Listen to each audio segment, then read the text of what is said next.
Sé que quizá para ser la primera pregunta es un tanto difícil, pero... Ya vas a joder desde el principio. Sí, esa es mi intención, desde toda la entrevista.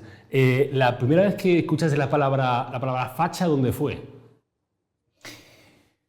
Buena pregunta. Que tenga recuerdo, me la llamó un compañero de instituto cercano al mundo de la izquierda Abertzale, siendo un crío. ¿Con cuántos años? Pues yo calculo que con 16, algo así. ¿Pero ya sabías lo que significaba o...?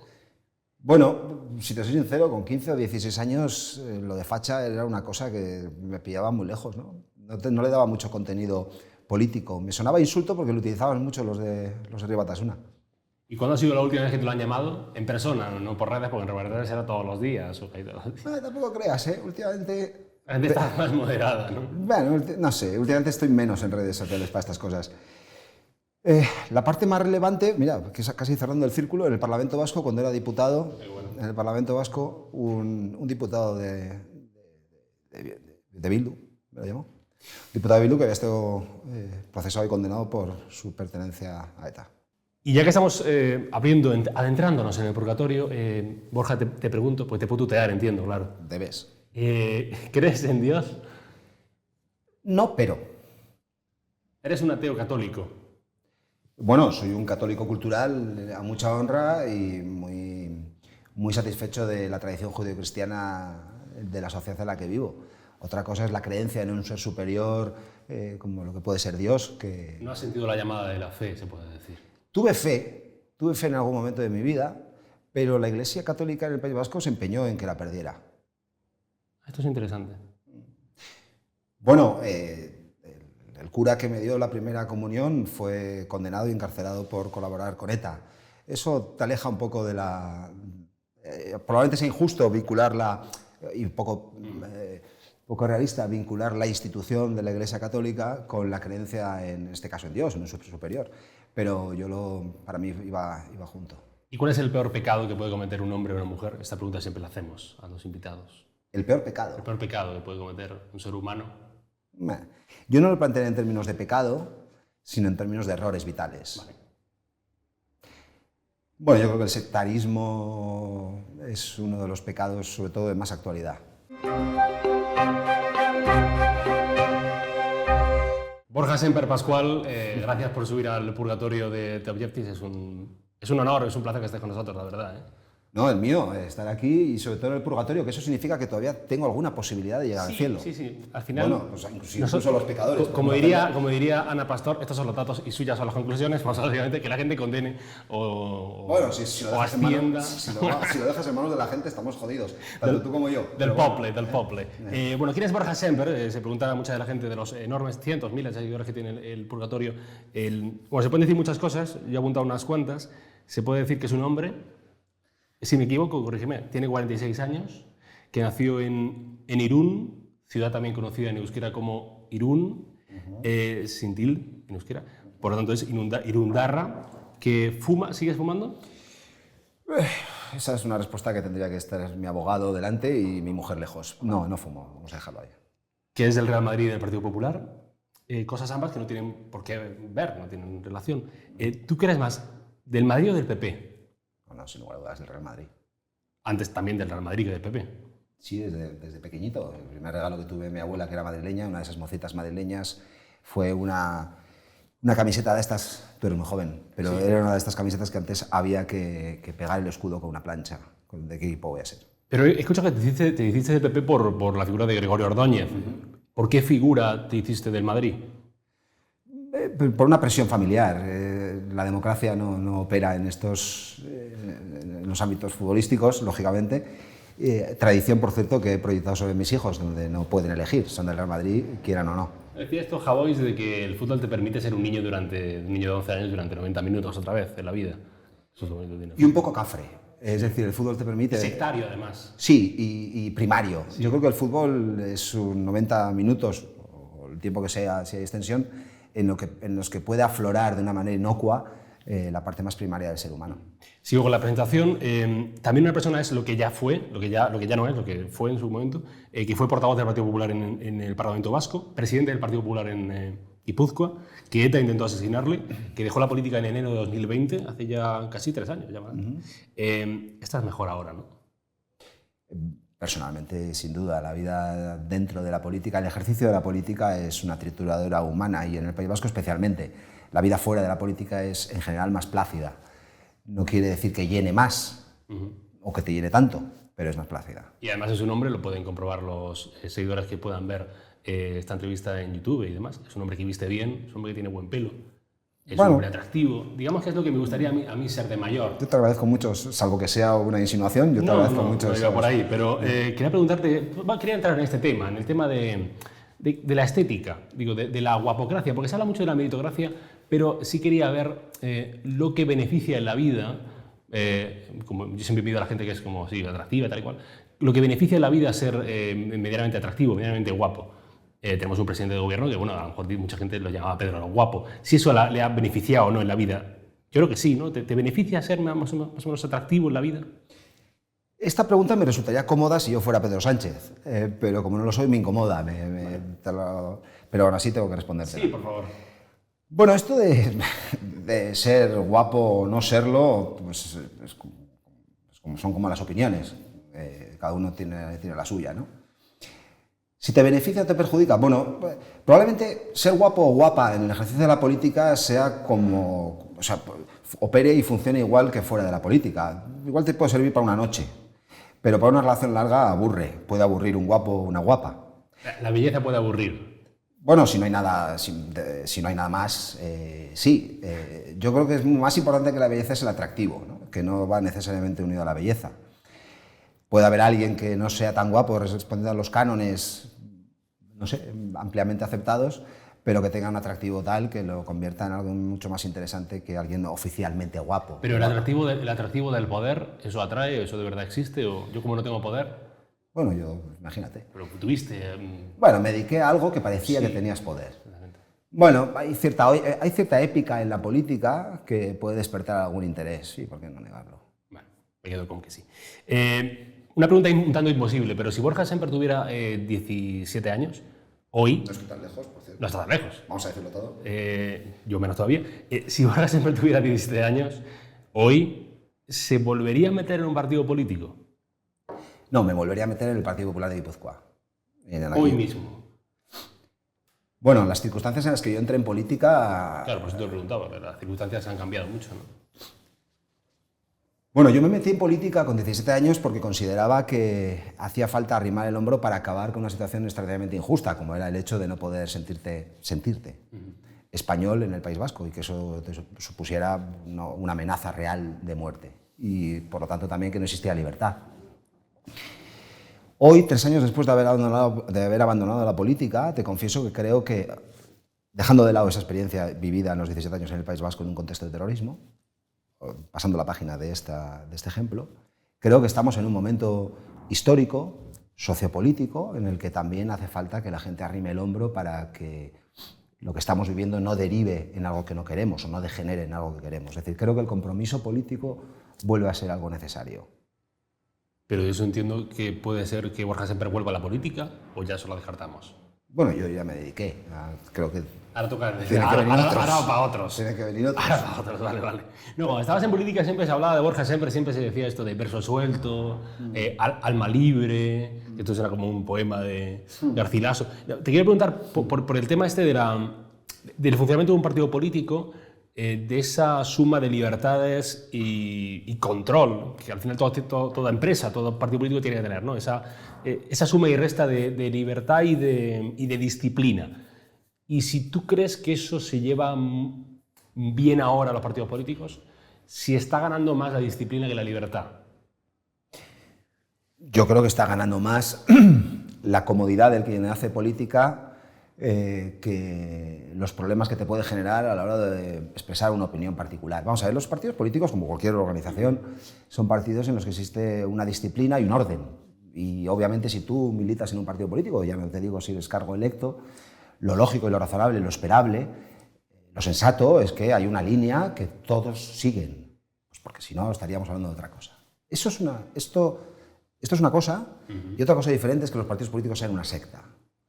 Porque si no, ¿para qué querríamos tantos diputados, tantos senadores, tantos concejales? Con que hubiera uno en cada ayuntamiento, un concejal en cada uno de los 8.000 ayuntamientos de España, con que hubiera un diputado en el Congreso de los Diputados, una diputada en cada asamblea.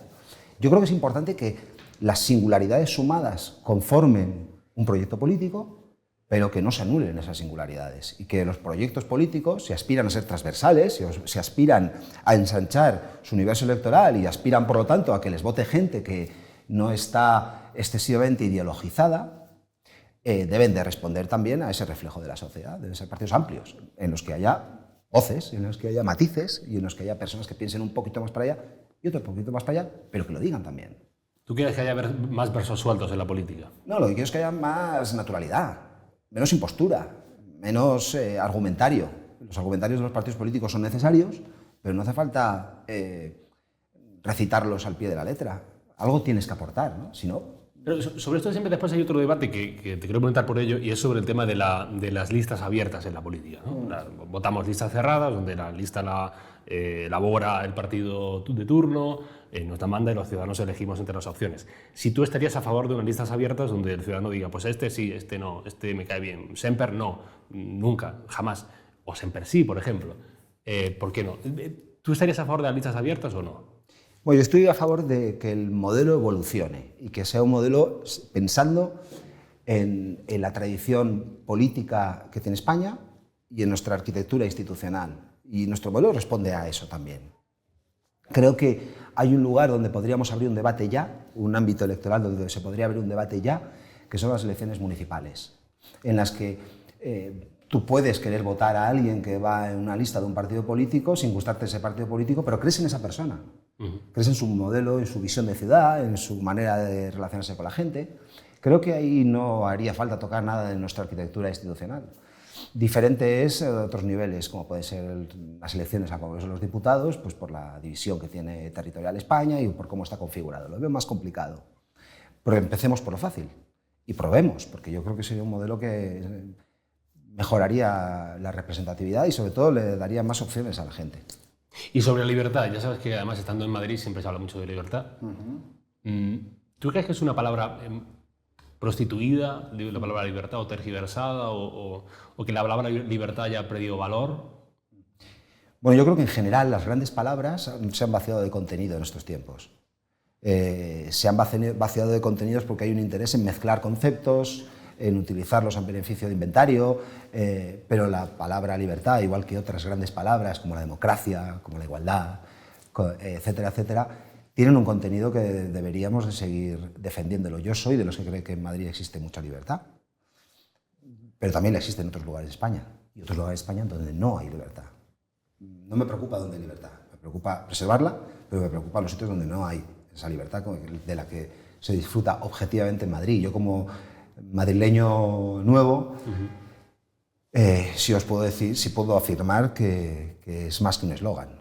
Y que es más que un eslogan que opera y que funciona, gobierne un partido o gobierne otro. ¿Era una falacia el tema de libertad contra comunismo, el eslogan? Bueno, un poco llevaba, no sé si se jugaba libertad contra comunismo.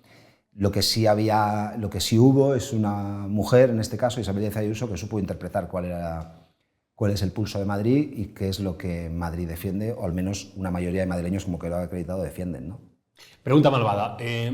¿La moderación en España depende de cuán crítico seas con el nacionalismo catalán o vasco? Sin duda. Vamos, absolutamente. ¿Es el eje sobre el que se vertebra la moderación? Hay una cosa muy curiosa en España, que por lo tanto me llama mucho la atención, y es que si tú defiendes en el espacio público a los independentistas catalanes, coño, este tío es un moderado y bastante progre. Si defiendes a los independentistas vascos, 3/4 de lo mismo. Si crees en conceptos más jacobinos, tradicionalmente asociados a la izquierda, como es pues un Estado fuerte, que defienda la igualdad de todos los españoles, que la ley se cumpla, que no haya privilegios ni para unos ni para otros en función de dónde hayas nacido, que los políticos tengan que ser juzgados si desvían dinero público y cometen un delito de malversación. Es decir, todas estas cosas que antes pensábamos que eran progresistas y que nos unían a muchos, resulta que ahora son propias de Carcas o de extremistas de derechas, ¿no? Bueno, yo creo que en parte eso es también un reflejo del mundo y del tiempo en el que vivimos. Hablábamos antes del vaciado, cómo se han vaciado de contenido las palabras más importantes, cómo se mezcla todo y cómo al final, en el fondo, importa mucho más en el presente quién dice qué que qué es lo que dice. No se analiza tanto lo que yo pueda decir, el contenido de lo que diga, sino este viene del PP, ¿no? Este estuvo en el PP, entonces fuera. Lo que dice es de fachas. Y probablemente lo mismo es en su contrario, ¿no? Pero tú crees que esa crítica pasa todavía, ¿no?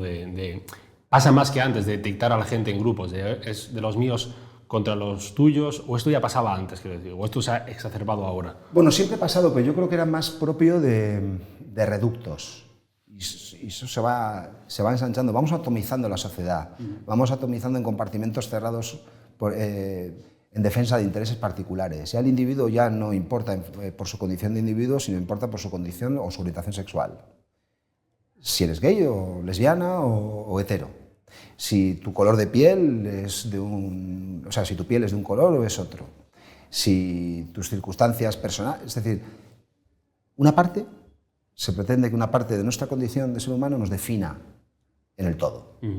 Bueno, eso es contrario a uno de los principios para mí más inamovibles, que es una concepción liberal de la sociedad y abierta, en el que el individuo, al hombre o a la mujer, no se le juzga en función de a quién reza, a quién besa o a quién vota, sino que se le juzga por igual que a sus semejantes, ¿no? Bueno, vamos rompiendo y se va compartimentando la sociedad por ahí. Sobre el tema de la oposición al gobierno, o de las ideas que se oponen al gobierno, claro, yo tengo la sensación a veces que en estadios anteriores o en épocas anteriores, por ejemplo, desde que Sánchez llegó al gobierno, la crítica en ocasiones ha sido una hipérbole, y que es entonces en los momentos duros de verdad, de crítica razonada y sensata, que es cuando se debe hacer, que esa crítica pierde mucho valor, porque la gente, creo, percibe que la crítica que se le hace ahora es la misma que se le hacía hace 3 meses por X motivos, ¿no? Si tú crees que la hipérbole constante en la oposición o en las oposiciones a los gobiernos, da igual del color que sea, hacen que la crítica en los momentos importantes, donde la crítica es necesaria e importante, siempre la crítica es necesaria, pero en ocasiones es realmente importante la labor de oposición, que pierda efectividad, que la gente no se la crea, que dice, pues están diciendo lo mismo de siempre, no será tan grave. Totalmente de acuerdo. Recuerdo cuando decían de Rajoy, que era la derecha más extrema de Europa. Rajoy. Cuando le llamaban falangito a Albert Rivera. Cuando tú llamas fascista o extrema derecha a Mariano Rajoy, cuando aparece un verdadero extremista de derechas, ¿quién te va a creer? Pero en su contrario funciona igual. Es decir, la hipérbole es mala siempre. A lo mejor como recurso literario para una novela está bien, y todos lo sabemos identificar y entendemos que es ficción. En el espacio público no, porque, entre otras cosas, que viene el lobo, pues cuando llega el lobo nadie se lo cree. Por eso es importante que la política, cuando hablamos de moderación, lo que viene a significar es que la crítica sea razonable, sensata y ajustada a la realidad. Y que la crítica, que es la que tiene que ejercer la oposición, porque si no estaríamos en un modelo diferente, tiene que haber una oposición dura, firme, que fiscalice la acción del gobierno. Tiene que haber unos medios de comunicación que sean fiscalizadores del poder, independientemente de qué color gobierne. Porque si no son otra cosa, la oposición y los medios de comunicación. Y solo hay, que parece hoy decir esto de frikis, solo en ese escenario creo que esta sociedad, o la política en general, puede resultarle útil a la sociedad en la que opera. ¿Hay una ley del embudo en España? ¿Se trata diferente a la derecha que a la izquierda? ¿Se critica más a una que a la otra? Sí, en el espacio público, o la opinión publicada, mejor dicho, sí. La opinión publicada. Pero tú sabes que a lo mejor a gente como Pablo Iglesias le va a escandalizar, porque él cree que todos los medios son de derechas. Sí, bueno, claro, pero porque lo que aspira es un modelo en el que todos los medios de comunicación, en general, todo el mundo le dé la razón a él. Y si no, eres un facha. Claro, así yo también juego. Por contribuir a la moderación y a la crítica sensata, ¿qué es lo mejor que ha hecho el gobierno de Pedro Sánchez? ¿O cuál es la virtud que más valoras en nuestro presidente? Estoy seguro, aunque la más complicada de la entrevista, la pregunta más complicada es esta. Sí. Estoy seguro, aunque no tengo pruebas, que algo ha hecho bien. Pero no me preocupa tanto lo que ha hecho bien, que doy por hecho un gobernante y un gobierno tiene que hacer bien cosas, como lo que me preocupa las cosas que ha hecho mal. Para decir las cosas que hace bien ya está él, ya está Pedro Sánchez. Pero insisto, A Pedro Sánchez y cualquier otro dirigente de cualquier otro partido político se presenta a unas elecciones para hacerlo bien, con lo cual no merece un aplauso. Lo que merece es ser fiscalizado y merece ser juzgado Pedro Sánchez y cualquier otro dirigente político si hace cosas extraordinariamente malas. Yo veo la España de hoy con retrovisor en relación con la España de cuando Pedro Sánchez llegó a ser presidente del gobierno y la veo más crispada, la veo más dividida y veo una política incluso menos edificante que hace 4 años. Menos limpia. Con mucho más ruido, con mucho más respeto por la institucionalidad, por el orden, por la separación de poderes, etcétera, etcétera. Eso sí me preocupa. Te voy a hacer solamente una pregunta, una sobre Bildu. Que se les llame filoetarras desde la tribuna del Congreso de los Diputados, ¿te parece razonable? Bueno, pero esta es una polémica que me ha sorprendido siempre, si ellos mismos se califican como filoetarras. Desde el momento en el que Arnaldo Otegi hace unas declaraciones públicas en las que se lamenta por la muerte de un miembro de ETA, aquí el problema está que no es un insulto para el que lo recibe, con lo cual creo que esto deberíamos de tratarlo con mucha más naturalidad. Desde el momento en el que hay exmiembros de la dirección de ETA en la dirección de Sortu, algún vínculo tienes con la organización terrorista ETA. Digo que no es, ni siquiera no te parece que es una descripción más que una... Pero porque ellos mismos se autoimponen esa etiqueta. Digo, que te parece mal que pida a gente que se elimine el diario de sesiones y demás esa palabra o ese calificativo. Sí, obviamente. Pero creo que a los que menos nos gustaría serían los de Bildu. Estamos en un país curioso en algunas cosas, porque se ideologiza o politiza un poco casi todo, ¿no? Es como la energía nuclear pues es de derechas y la eólica de izquierdas. Si eres el Madrid... Salvo que hay un cambio en el criterio del gobierno.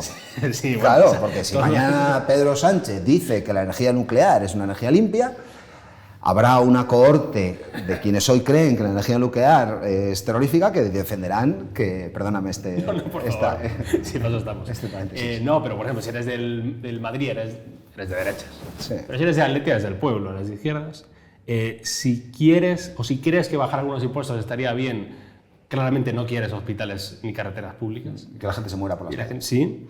Si apuestas por la colaboración público-privada, eres un peligro para el estado del bienestar. Te pregunto, ¿queda algo en España que no esté en disputa ideológica, que no sea pues esto es de los míos frente a los tuyos, pues eso es de fachos, eso es de rojos? ¿Queda algo en España que no esté en disputa? Este es un fenómeno preocupante, porque creo que la política bien entendida es extraordinaria y la política bien entendida ocupa muchos espacios de nuestra vida. La politización de todo es otra cosa.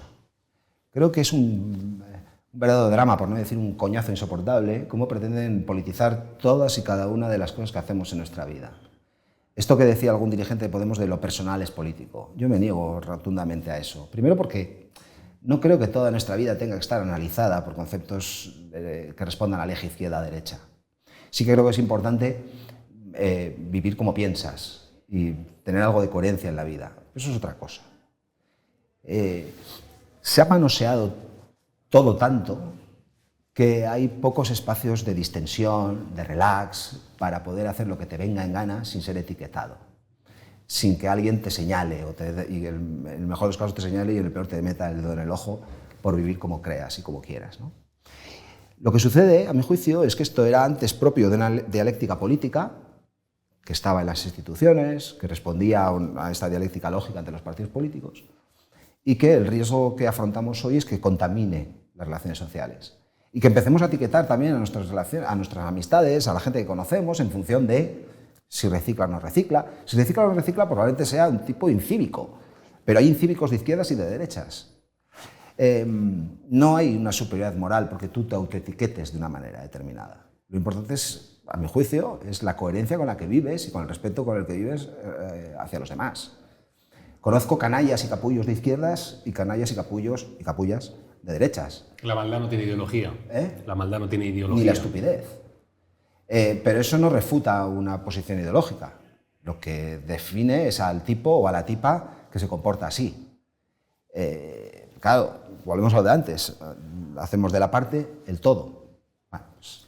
Es como las películas, el otro día lo comentaba con amigos, que las películas, que es algo que se viene sucediendo tiempo, y decía, no entiendo muy bien por qué, en las películas donde hay pobres y ricos, los pobres siempre son buena gente y los ricos siempre son malos. Y yo que no soy ni tampoco pobre ni tampoco rico, digo, supongo que habrá pobres que sean mala gente y no por ello se merezcan ser pobres, y habrá ricos que sean buena gente. Y a lo mejor tampoco se merecen ser ricos, pero bueno, que no hay una bondad en la pobreza ni una maldad intrínseca en la riqueza, por así decirlo. Esto es una paja mental mía. No, pero es verdad. Yo creo que quien defiende eso tiene una mentalidad infantiloide.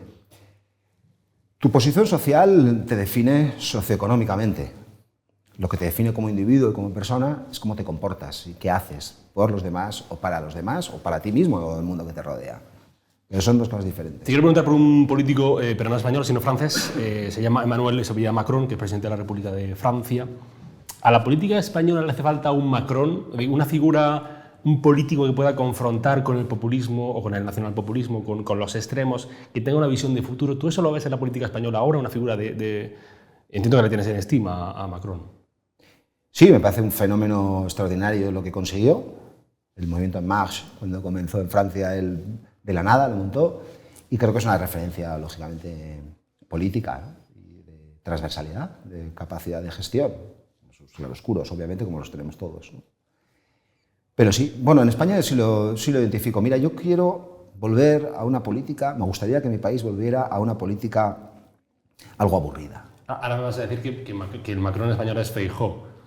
Bueno, son diferentes porque los países son diferentes, pero sí me gusta la idea que proyecta Feijóo. Primero, es un tipo que no me parece un ortodoxo ideológico.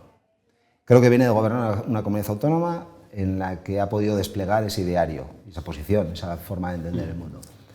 Y creo que se puede parecer algo a los líderes europeos que gobiernan para todos y no solo para tu parroquia, no solo para los que te han votado. Que esto es muy importante, porque tú cuando te dedicas a la política, una de las cuestiones fundamentales que tienes que entender es que te debes a quienes te han votado y a los que no. Y que les debes el respeto escrupuloso a quienes te han votado y a los que no. Y no debes de perder nunca la ambición de que te lleguen a votar quienes no te han votado. Y esto se ha perdido, o al menos yo no lo veo. Y yo creo que algo de eso es lo que representa un liderazgo o una forma de entender la política como Feijóo. Es una historia fascinante de cómo llega al poder, cómo su amor con Brigitte, con la profesora de instituto. Eso Feijóo, claro, no lo tiene, tampoco lo tiene Pedro. Bueno, pero tiene un poco de historia de volver al partido. ¿Tú crees que Pablo Casado puede llegar a hacer algo de esto? ¿Quién, perdón? Pablo Casado, si puede llegar a volver al partido en un momento así, una historia epopéyica, un relato épico de salir del partido y volver a los años. Tipo Pedro Sánchez, tú ya no lo ves ahí, ¿no? En eso. No, yo creo que, aunque a veces no lo parezca, y no sé cuándo se va a publicar esta entrevista, yo creo que el futuro de España, el futuro político de España, lo creo honestamente, pasa por un cambio de gobierno en el que el próximo presidente del gobierno sea Alberto Núñez Feijóo. Y lo creo porque 4 años más como esto, nuestras estructuras, nuestra convivencia, las relaciones entre los poderes del Estado se verían gravemente comprometidas. Sí lo creo de verdad y lo digo con preocupación. No lo diría de otro liderazgo socialista, no lo diría de otro gobierno del Partido Socialista encabezado por otra persona. Hubo un PSOE bueno, porque sabes que hay otro debate que hay gente que dice no hay PSOE bueno. ¿Tú crees en un PSOE bueno? Yo creo en personas que militan en el Partido Socialista y que han tenido responsabilidades en el Partido Socialista que son políticos y estadistas. Que habría decisiones que no me gustaban, pero que aceptaban y respetaban las normas y las reglas del juego que nos hemos dado. Y que aquí de lo que se trata en el fondo es de que cuando gobierne uno o gobierne otro, tú no estés acojonado. Te puede gustar más o menos ese gobierno, te puede gustar más o menos unas decisiones, una tendencia marcada, pero que no te acojone. ¿A ti te acojona? Yo empiezo a estar seriamente preocupado con el futuro del país si seguimos en esta tendencia. Sí estoy preocupado. ¿Acojonado también? Bueno, cuando has estado muy acojonado en tu vida, esto te preocupa, sí, claro. ¿sabes? Claro. Todo esto en función de tu propia... Pero sí me preocupa, sí. ¿Con Casado cuánto hace que no hablas o cuánto hace que no lo ves? Porque es verdad que Hace mucho. Yo creo que está la gente esperando que vuelva a hablar, que dé una entrevista, no sé, en el hormiguero, y que cuente un poco. Yo de verdad tengo interés en que cuente un poco cómo se siente, si llegó a entender por qué. Pues yo creo que todavía, esto es una opinión, que no ha llegado a entender todavía por qué se fue del partido tan rápido, que todavía es un shock difícil de asimilar, entiendo. Hace tiempo que no lo ves, entonces. Sí, hace mucho que no le veo, hace mucho que no le veo y hace mucho que no hablo con él. Pablo era una persona... Bueno, sí, ¿Se fue justo con él? ¿Tú crees que se fue justo a la salida? ¿Que las formas quizá a lo mejor pudieron templarse de alguna manera? No, yo creo que las formas fueron las adaptadas al momento y a las circunstancias que se vivió en aquel momento. Lo que sucede es verdad que quien conoce a Pablo sabe que vivía por y para la política. Y cuando tú vives por y para la política, pues la política se acaba, pues evidentemente tienes que tener un proceso de adaptación, ¿no? y de aceptación. Pero Pablo es un tipo extraordinariamente inteligente y estoy seguro que ya lo ha hecho y que está labrándose una vida nueva. Cuando se pelea es que esto se comentó mucho en la guerra, ya la última sobre la guerra del PP en febrero del año pasado. Cuando se pelea la derecha, se pelea como con más ganas que la izquierda, ¿no? Porque la izquierda se pelea como más habitualmente, ¿no? Hay más guerrillas internas, tal y cual, pero cuando la derecha saca la artillería pesada, se pelea de verdad, ¿no? Bueno, probablemente va aguantando, la estructura aguanta, tal, hasta que, claro, esto es como todo, cuando te tocan las narices, ¿no? Sí. Y vas aguantando, pero cuando estallas de verdad. Pues un poco quizás pasó eso, ¿no? Te voy a preguntar dos sobre deporte. ¿Cómo ves al Madrid? Ser del Madrid es una bendición. Y después, ¿a quién ves como sucesor de Carlo Ancelotti? Bueno, a mí, por gustarme, como sucesor, que no sé si lo harían bien o mal, tengo un tándem, me gustaría o Guti. No, mira, no voy a ser tan disruptivo, pero me gustaría o Guti. ¿Guti? Sí. ¿Vale? O Raúl González Blanco. ¿Y Xavi Alonso no? No. No, Xavi Alonso no. Nah. Yo creo que el Madrid tiene una forma de ser, unos valores y una trayectoria en la que Xavi no encaja tanto, ¿no? Al Madrid le ve muy bien. Xavi Alonso, no Xavi Hernández, estoy diciendo. Ah, Xavi Alonso, sí, hombre, Xavi también. Xavi Alonso, no Xavi Hernández. Ah, también tenía. He dicho Xavi y dicho antes. No sé si he dicho Xavi Alonso. Digo, a lo mejor se peleó en una discoteca con Xavi Alonso y no. No, le tengo mucha estima. No, Xavi también podría ser. Xavi Hernández, no Xavi Hernández. Y además al Madrid, un guipuzcoano dirigiendo el equipo, pues tampoco estaría mal, porque últimamente los guipuzcoanos que han jugado en el Madrid no han triunfado mucho después de Xavi Alonso. Así que le vendría bien. Y después, sobre Luis Enrique, tú eres. Entiendo que no eres pro Luis Enrique, que te ha gustado su marcha, tú querías la marcha de Luis Enrique. No es algo que me quitaba mucho tiempo, yo quería que a España le fuera bien, porque soy muy madridista, pero soy más de la selección española incluso. Entonces me hubiera gustado que le hubiera ido mejor, independientemente de que el entrenador me guste más, o como es en este caso, menos. Pero es verdad también que a lo largo del Mundial, no por las decisiones técnicas, sino por otra cara que he visto de Luis Enrique, me ha ido ganando. ¿Qué te parecieron las columnas de Mariano Rajoy en el Mundial? ¿Tú crees que ha alcanzado su cenit?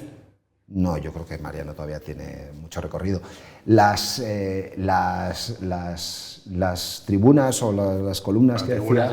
Era muy cortito, era columnitas. Tú porque quieres malmeter, pero yo creo que las columnas de Mariano Rajoy son un hito en el primo patrio mundial, dices. Bueno, pero claro, es que aquí innovar es muy complicado porque está todo inventado. Ya. Y llega un hombre como Mariano Rajoy que inventa un estilo diferente y se le critica. Bueno, yo creo que ha sido muy... estoy viendo una crítica implícita en tu parte. Lo esperaba. Yo creo que eran brillantes y creo que había una sorna o un cachondeo detrás propio de Mariano Rajoy y que no todo el mundo lo ha interpretado o lo ha entendido. Yo entendía que Rajoy se estaba riendo de todos nosotros, en realidad. O sea, no riéndose de todos nosotros. Yo creo que sí, se estaba riendo de nosotros. Estaba jugando a algo que se le da muy bien o que le apetece. No, reírse de todos nosotros no, porque lleva implícito una burla, una burla. Yo creo que reírse un poco de la gente que se lo tomaba muy en serio. Sí. Porque aparte yo leí que mandaba los textos que lo mandaba por WhatsApp, que mandaba un mensaje de voz. No es el único columnista que lo hace. Y además me imagino jugando un puro después del partido y mandando un mensaje. Pero el contenido de esas columnas... No, si voz propia consiguió enseguida. Es brillante. No creo que haya un columnista español a esa altura en España. Y lo digo sin... ¿Crees que The Objective debería ficharlo para que escribiera...? Bueno, esta casa tiene mucho ojo con los columnistas, lo que no sé si podréis pagarle. Pero Mariano Rajoy es un gran columnista. Y The Objective, que diga, Mariano Rajoy en el purgatorio, ¿tú lo ves? ¿Tú que eres amigo de Rajoy? Bueno, amigo. Soy amigo. Amigo, ya sabes que aquí somos todos amigos, sí, ¿no? Esto de la palabra amigo es otra de las palabras también, que depende dónde le pones el perímetro, ¿no? Y los amigos en la política, al final. No, yo respeto mucho a Mariano Rajoy y tengo cierta admiración por él, sí. Entiendo que más que es el líder del PP que más te ha gustado, ¿no? Rajoy. Más que Aznar. No, el que más me gusta es Alberto Núñez Feijóo. Ahí ha estado bien. No, te quería preguntar dos cosas para ir cerrando. Hemos empezado hablando de los pecados. Siempre hago dos preguntas al final, que es ¿cuándo y dónde has sido más feliz? Qué buena pregunta esa. Si recuerdas una etapa muy bonita de tu vida, Esperanza Aguirre, que también estuvo ahí sentada, se cabreó y dijo, ¿y por qué no este? Y digo, vale, pues si quieres este, pues este mismo. Muy bonito, muy agudo por parte de alguien bueno, que Esperanza Aguirre que me decía que no entendía muy bien las preguntas filosóficas estas que yo hago de vez en cuando, pero bueno. Eso es porque están acostumbrados al sota caballo rey. ¿Cuándo he sido más feliz? Pues intento que sea mañana, pero esto también sería una... Está un poco Pablo Coelho, ¿no? La respuesta. Ay, se me ha dolido, pero intentaré que sea mañana. No, he sido muy feliz cuando menos lo esperaba, que es cuando... Está bonito eso.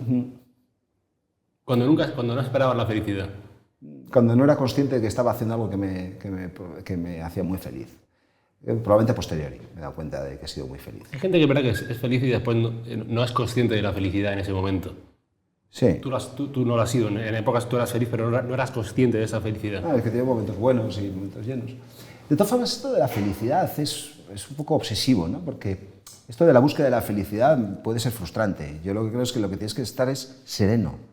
Y si estás sereno, en los momentos que te hacen feliz o en los momentos que te hacen más triste, estás estable.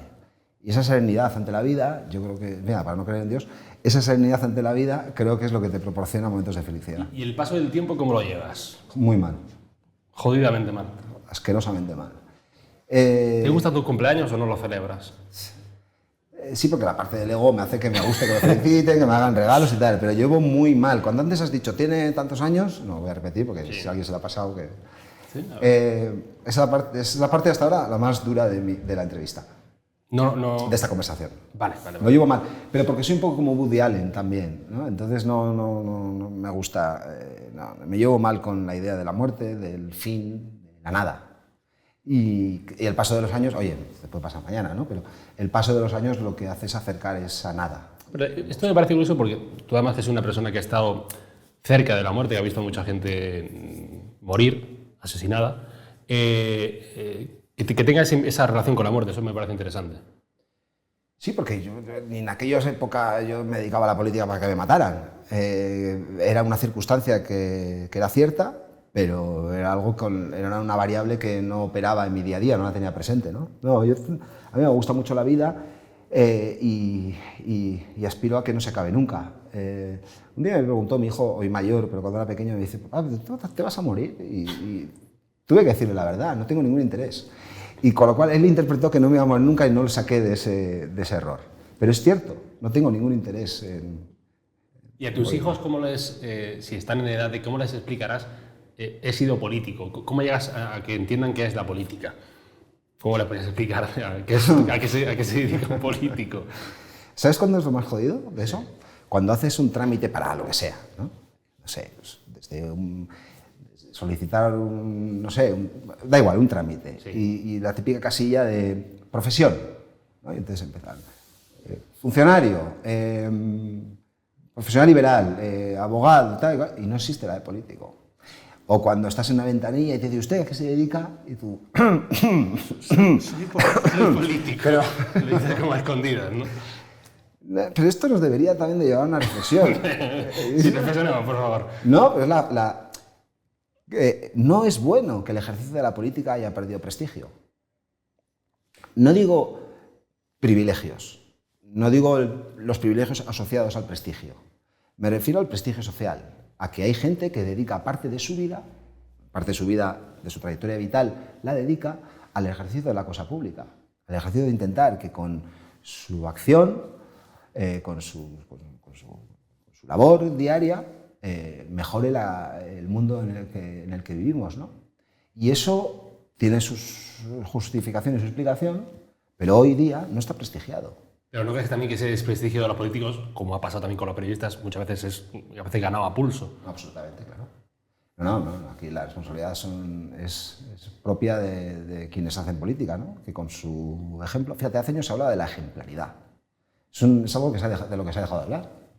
cuando empiezan a aflorar los casos de corrupción que afectan al Partido Popular, una corriente, y muy interesante además, de pensadores y de opinadores que empezaban a reclamar la ejemplaridad en el ejercicio de la cosa pública, ¿no? En virtud de aquello, se tomaron algunas decisiones y se empezaba a exigir determinadas cosas a los políticos. Hoy eso se ha convertido en un meme y hemos pasado a un escenario en el que si un político sale de copas y le graba a alguien en una discoteca, pues medio mamado, ya es un problema.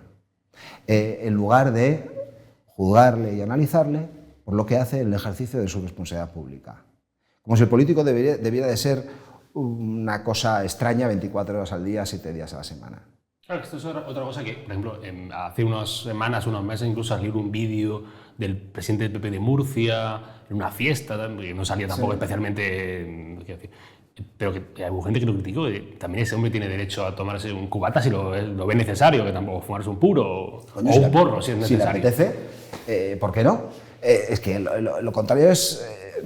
claro, ¿qué queremos entonces? ¿Robots? ¿Marcianos? Claro, ¿Quién queremos que se dedique a la política? Esta época es más arriesgada, sobre todo para la gente que empieza en política, porque ahora te graban constantemente. Y está en una discoteca y uno puede tener miedo a que le graben. Sí. Entonces eso es lo... No, yo si me dedicara a la política y me viera en una situación de esas, en lugar de arrugarme, diría, claro, bueno, pero ¿qué sucede? Salgo una vez cada 3 meses porque tengo 3 niños y por una vez que puedo salir, ¿qué voy a andar? ¿Tomando té con limón? Se sale menos con 3 niños ya, ¿no? Vale. Y después la última, ¿cuál ha sido el milagro de tu vida, Borja? ¿El milagro de tu vida? Ya como se empezó hablando de los pecados, siempre pregunto por el milagro de la vida. Bueno, como no sé si verá esta conversación, pero por si acaso, ¿vale? Que mi mujer me aguante. Ay, qué bonito esto. Tú tienes que ponérselo, ¿eh? Bueno, no sé, porque dirá que lo he dicho por postureo. No, pero bueno, pero es verdad. Pídeselo a algún amigo que lo mande el vídeo y diga, ay, qué bonito eso de hecho. Algo así como sin querer, ¿no? Bueno, Borja Semper Pascual, gracias por venir al Purgatorio. Gracias a vosotros. Un placer que estés con nosotros. Ya hablamos para lo de Rajoy, para que venga, ¿vale? Bueno, pues haré lo que pueda. Qué broma. Gracias, Borja. A vosotros.